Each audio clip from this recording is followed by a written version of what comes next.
Hi there, this is Junaid Islam, and I am with Mr. Corey Gray here in San Francisco.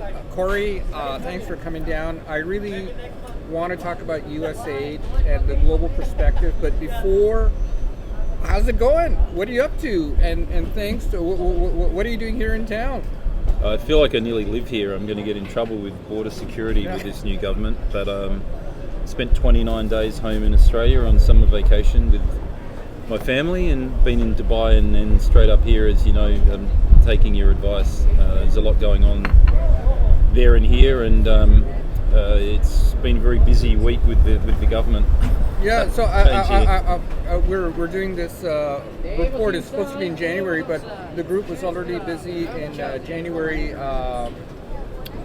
Fani did some stuff, and then in the Middle East. Yeah, and then I talked to you last from when I was in Dubai with Holger and the IFSA team and everyone over there at the Light and Intelligent Buildings program. The Middle East is going crazy, and Silicon Valley doesn't slow down, as you know, from a VC or a tech standpoint. So busy times.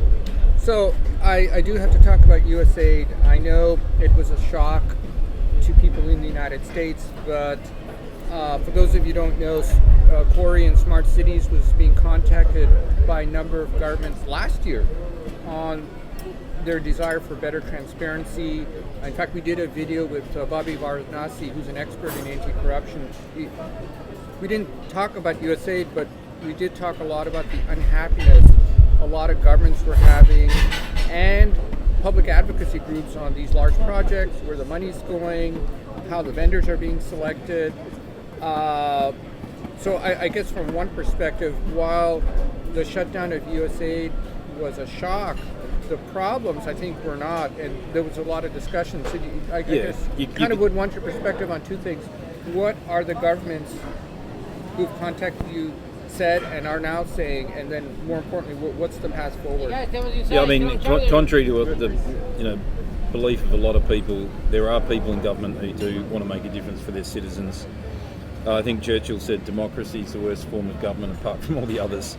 But there are people who are passionate in government about citizen change. Governments for the last 8 or 9 months have been reaching out to us from particularly the Middle East and Africa, a bit jaded with dodgy bond deals and projects that deliver infrastructure but no jobs, no education, and no more prosperity for their people. So governments have been talking to us for a while, and probably the closure of USAID, if you think about it symptomatically, you could probably see it coming. I don't think it's just a change of government thing. It was fairly a lot of money not doing much, to be honest. Yeah.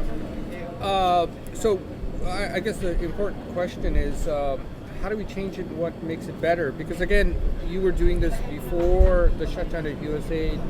What advice had you been providing government leaders? And I don't know if you can share some of the governments you've been interacting with. Yeah, we've been talking.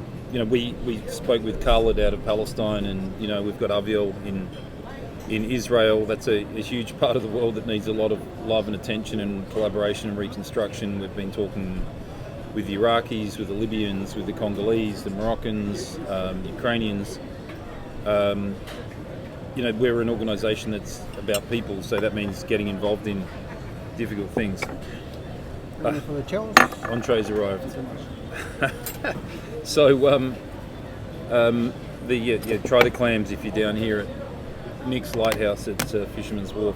So, to get real change, governments need citizens on board, and they need financiers on board, and that means they need to be trusted, and that means they need to be transparent. So a big part of our focus is how to use things like AI and blockchain and digital twins, not just as gadgets, but to provide, you can provide a real-time audit system now on the progress of all projects, on the transfer of all funds. And we got to a point where 30-odd governments around the world want to come and join us in San Francisco. I guess one of the interesting things, and speaks to this signs that there was a problem, is you had basically proposed AI and blockchain to track funds before USAID, and now it seems that this is a solution as applicable to State Department, who now wants to monitor all projects in real time,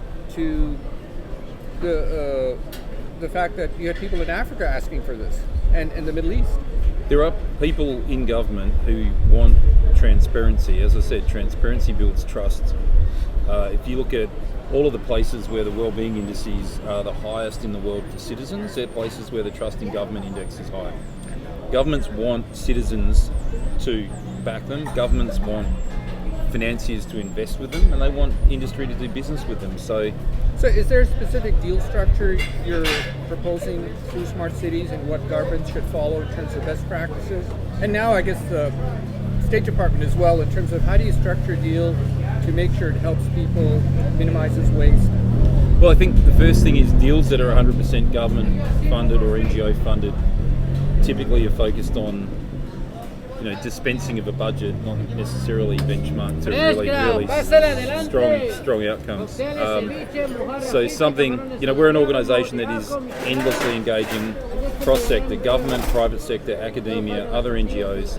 So bringing everyone together, agreeing on a citizen-centric outcome, a human-centric outcome, and then building a business case that does involve people, not just economics. The Industrial Revolution proved that giving people more money but taking away their time and destroying their environment didn't create a good outcome. We live longer than ever, we're wealthier than ever in the West, we're more unhappy than ever, and we're unhealthier than ever, so something's not really working. So, again, I find it interesting, you had planned this workshop May 7th and 8th in San Francisco, where we were going to discuss this before we knew about USAID, and now it seems more relevant than others.